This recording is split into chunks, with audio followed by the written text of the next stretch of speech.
Weight machine বা leg machine আমরা ফিল্ডে দিতে পারতাম না, সেগুলো তো বেশিরভাগ সময় বলতো আন্ডারওয়েট। কিন্তু আপনি যদি শর্ট টার্ম কোনো নিউট্রিশন ইন্টারভেনশন দিতে চান তাহলে ওয়েস্টিংটাই আপনাকে মেনলি দেখতে হবে। গ্লোবালি প্রায় 45 মিলিয়ন ওয়েস্টেড বাচ্চা আছে, 144 মিলিয়ন আছে হচ্ছে স্টান্টেড এবং 82 মিলিয়ন আছে হচ্ছে আন্ডারওয়েট বাচ্চা। এবং যেটা মাইক্রোনিউট্রিয়েন্ট ডেফিসিয়েন্সি সকালে যে বাবা বলেছিলেন যেটা দেখা যায় না, সেরকম প্রায় 50% আছে।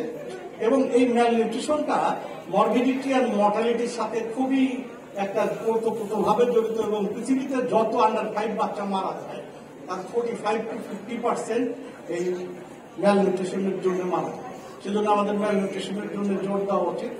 আমরা যদি এই স্লাইডটা দেখে দেখবেন যে VDHS এর সেখানে দেখাচ্ছে যে 24% বাচ্চা আমাদের হচ্ছে স্টান্টিং, আন্ডারওয়েট 22 এবং 11% হচ্ছে ওয়েস্টিং।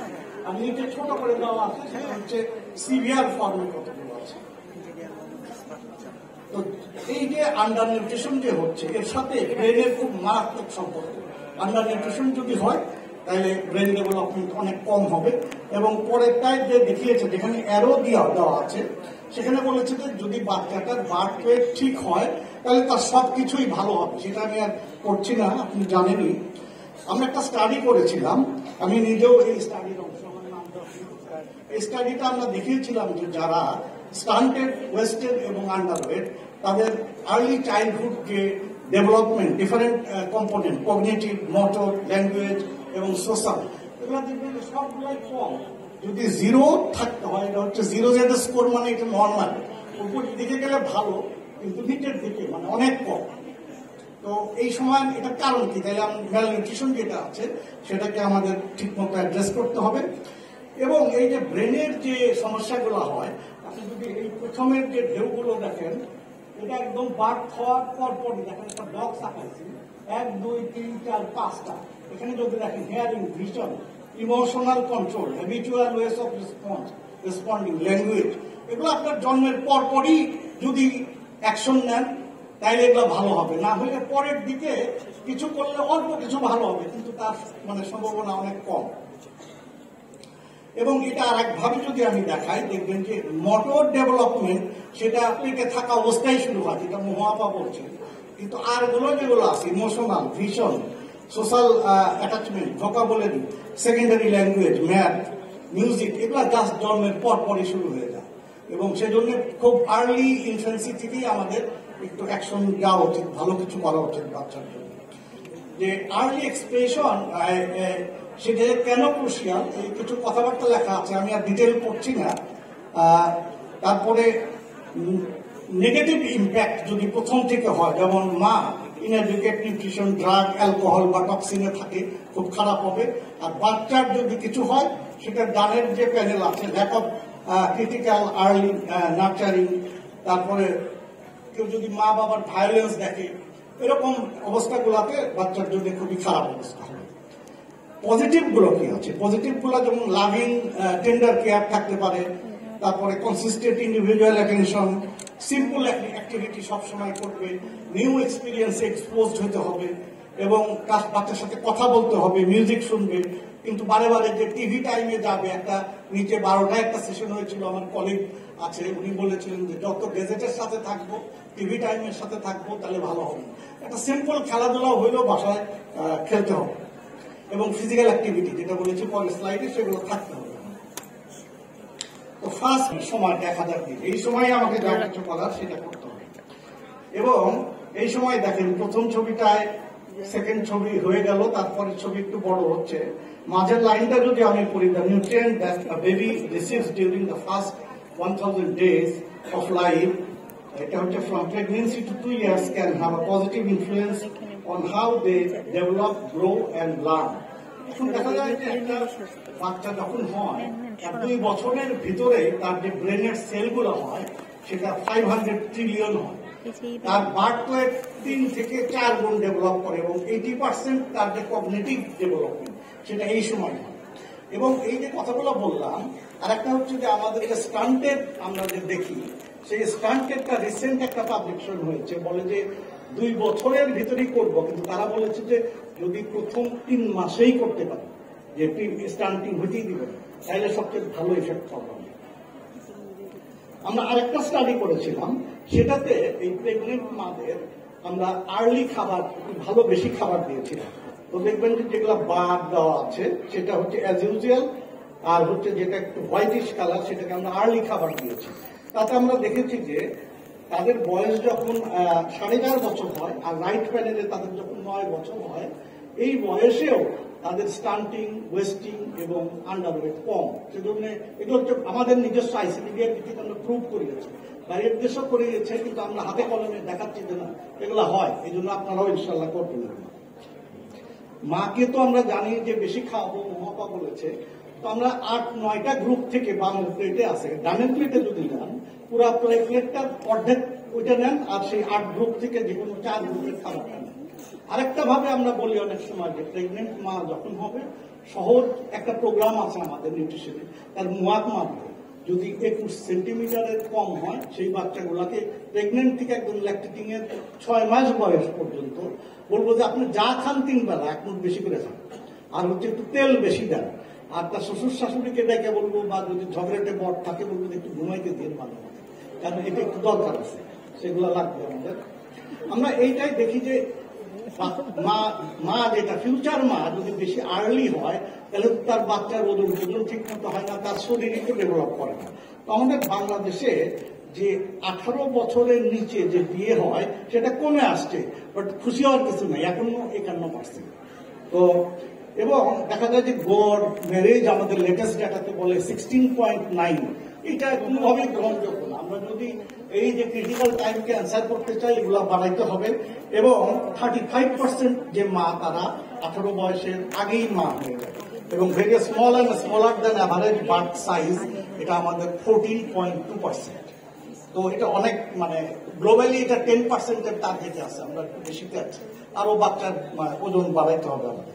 তারপরে আমাদের যে বাচ্চাটা ভালো হবে তার জন্য গভর্নমেন্ট এবং আমরা সবাই জানি এন্টিনেটাল কেয়ার। এন্টিনেটাল মানে পেটে থাকা অবস্থায় মা এন্টিনেটাল একটা নিয়ারেস্ট ক্লিনিকে যাবে, মিনিমাম একবার যায়, হচ্ছে এখন লেটেস্ট বাড়ছে এটা 88%। আর একটা কাট অফ আছে যে তুমি অ্যাটলিস্ট 4 বার যাও, সেটা হচ্ছে অনলি 41%।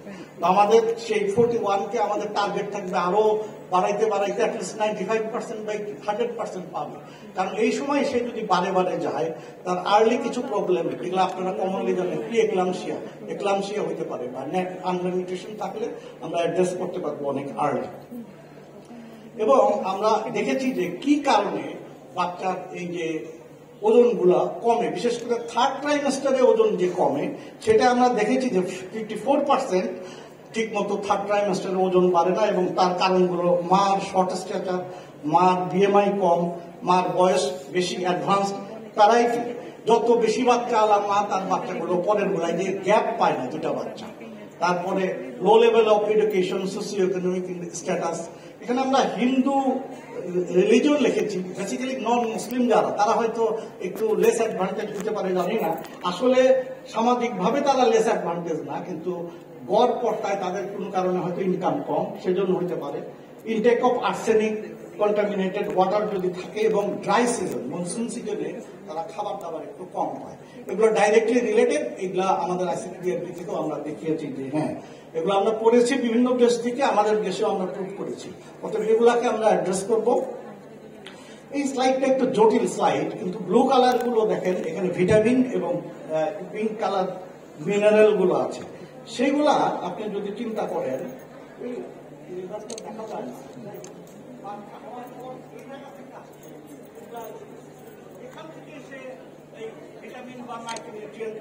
এগুলা আপনার দরকার। তো তারপরে আরেকটু বাচ্চা বড় হবে, আরেকটু বাচ্চা বড় হবে, এগুলো সব জায়গায় তার দরকার। এবং এগুলো যদি কম হয়, শর্ট টার্মে যে প্রবলেম হতে পারে, miscarriage, still birth defect, small size for gestational age, আর প্রিটার্ম বার্থ। কিন্তু এগুলা যদি লং টার্মে হয়, তখন যে বাচ্চা ডেথ হয়ে যেতে পারে, তারপরে তার অল্টার গ্রোথ হবে, তারপরে কার্ডিয়াক বা মেটাবলিক যে ডিসফাংশন গুলো হবে, সেগুলো তার হতে পারে।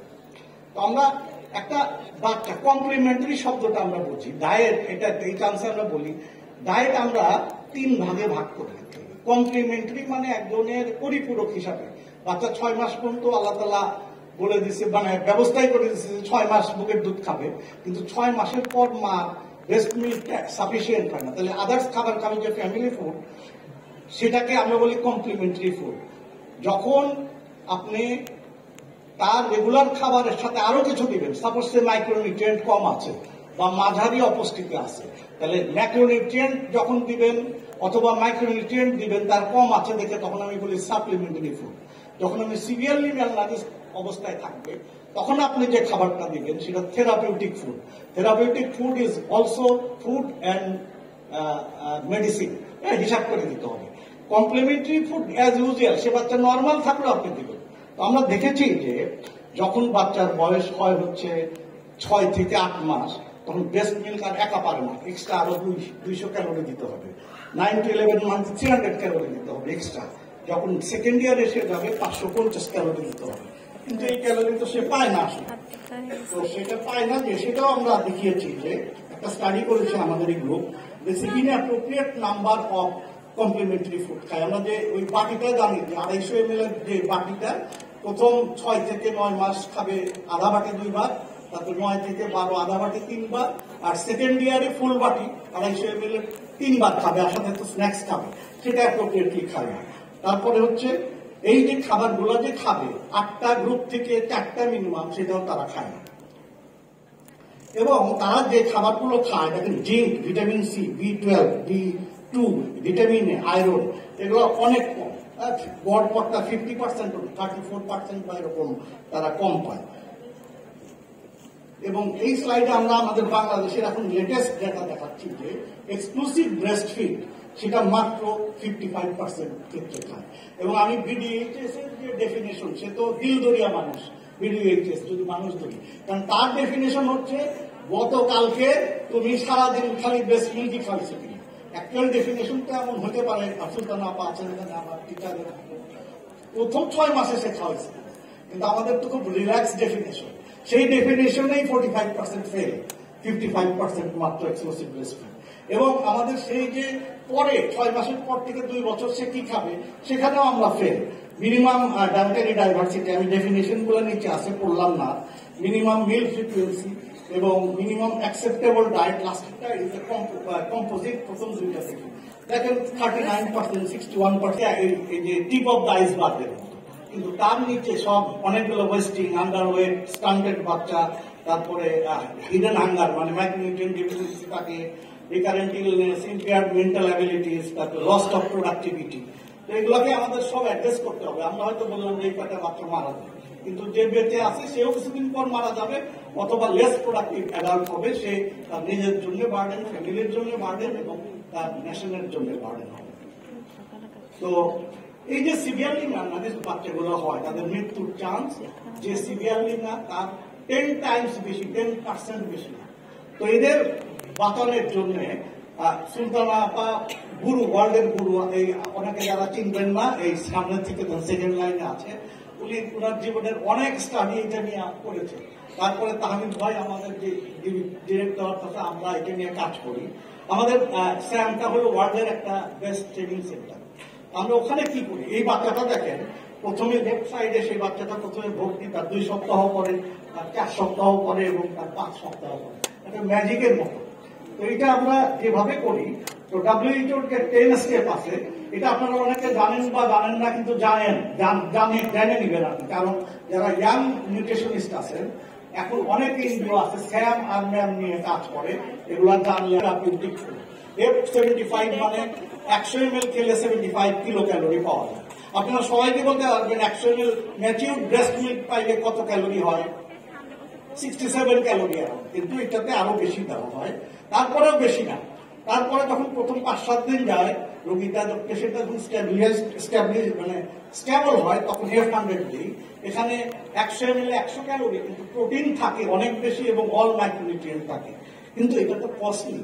তখন আমরা যেটা করি আমাদের আইসিডিডিআর মধ্যে, কিছুদিন এটা খাওয়া এসে যখন বাসায় যাবে, তখন আমরা সেই খিচুড়ি খাবো।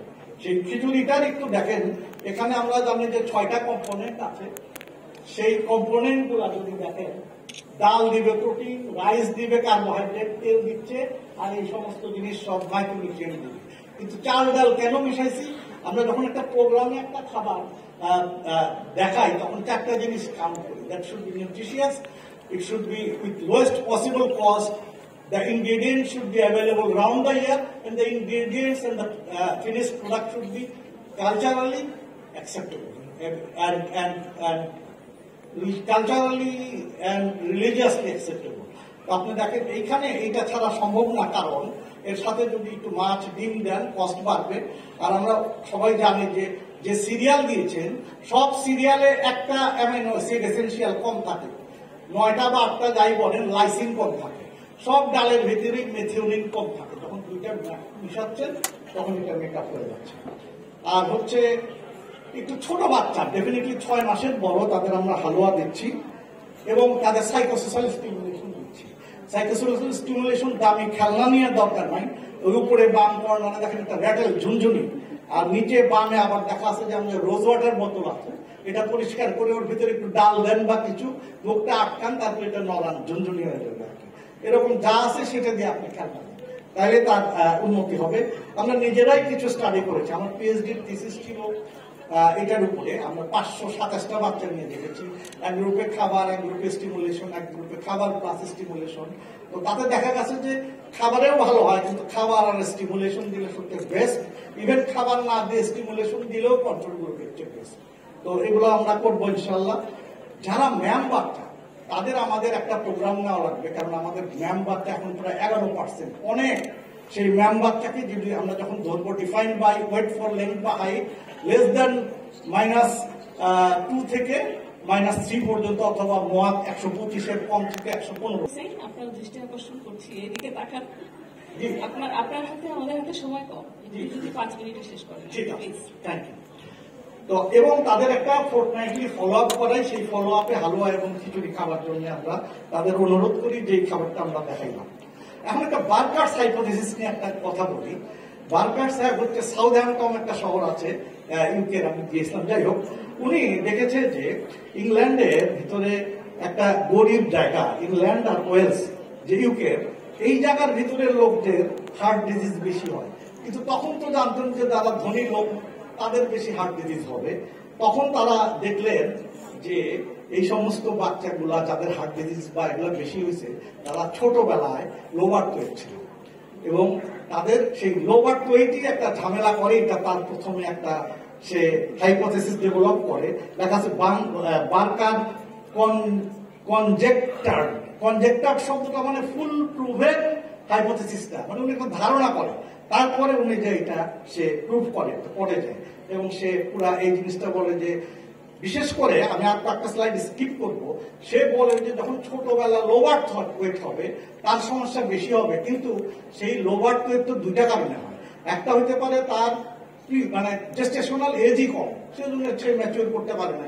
আমার হাঁটি আমি 5 মাইল গতিতে, আমার হাতে কম সময় থাকলে আমি বুঝাইতে পারবো না, কিন্তু আমার যদি টাইম দেওয়া থাকে তারপরেও যদি আমি আসতে হাঁটি, মানে লো প্রিটার্ম বেবিদের যদি লো বার্থ ওয়েট হয় সেটা তো সমস্যা করে না। কিন্তু কম্পারেটিভলি তার যত জেস্টেশনাল এজ, সেই তুলনায় যদি তার বাচ্চার ওজন কম থাকে, তখন তার ওই বাচ্চার ডিএনএ টিএনএ সবকিছুতে কিছু ডাইরেক্ট সেখানে এফেক্ট করে। আর একটা আপনারা হয়তো করবেন এপিজেনেটিক চেঞ্জ, তার এই মিথাইলেশনে এই সমস্যা হয়, এক্সটার্নাল কিছু সমস্যা হয়, এই চেঞ্জগুলো হয়। এবং আরো একজন দেখা গেছে যে গ্লুকোমেন, তারা দেখাইছে যেগুলো লো বার্থ ওয়েট তাদের ischemic heart disease, hypertension, diabetes, dyslipidemia এগুলো বেশি হয়। তারপর আরেকটা প্রুভ করিয়েছে যাদের ছোট বাচ্চা তাদের ওজন কম, তাদের ডায়াবেটিস বেশি হয়, এবং এপিজেনেটিক যে চেঞ্জগুলো হয় সেগুলো সব ডাক্তার সাহেব এবং অন্যান্যরা তখন দেখিয়েছে, এবং হার্ট ডিজিজও বেশি হয়। তো লো বার্থ ওয়েট এখন যে দেখবেন যে একটু বেগুনি কালার, এটা হচ্ছে মোর দেন 20% অন অ্যান অ্যাভারেজ। এটা এই 1-2 বছর আগের ডেটা। তো বাংলাদেশ এখনো একদম টপ লেভেলে আছে, আমাদের লো বার্থ ওয়েট কমাইতে হবে। আর হচ্ছে ফার্স্ট 1000 ডেজে যে বাচ্চাগুলো ভালো কেয়ার হয়, তারা দেখা গেছে যে কোনো ডিজিজের এগেইনস্টে অন্য বাচ্চার চেয়ে 10 গুণ বেশি ফাইট করতে পারে, এবং তাদের স্কুল এজ 4.6 গ্রেড বেশি পড়তে পারে, এবং তারা আর্ন করতে পারে 21% বেশি, এবং তাদের হেলদি ফ্যামিলি হয় ভবিষ্যতে। এই স্লাইডটা মহাপা দেখিয়েছে যে আমরা সব জেনারেশনের সব লেভেলে, মাকে পাইলে, অ্যাডোলেসেন্ট গার্ল পাইলে, ছোট বাচ্চা পাইলে সব জায়গায় আমরা একসঙ্গে যাব, তাহলে ভালো একটা বাচ্চা হবে। এই গাই মেন্টাল একজন নিউট্রিশনিস্ট ছিলেন, উনি নোবেল লরিয়েট। উনি বলেছেন hunger and malnutrition are unacceptable in a world that has both knowledge and resources to prevent them. তো এতক্ষণ যে আমরা পড়লাম, আমরা তো জানি যে লোবার তো এটার বাচ্চাকে আমরা অ্যাটেনশন দিব।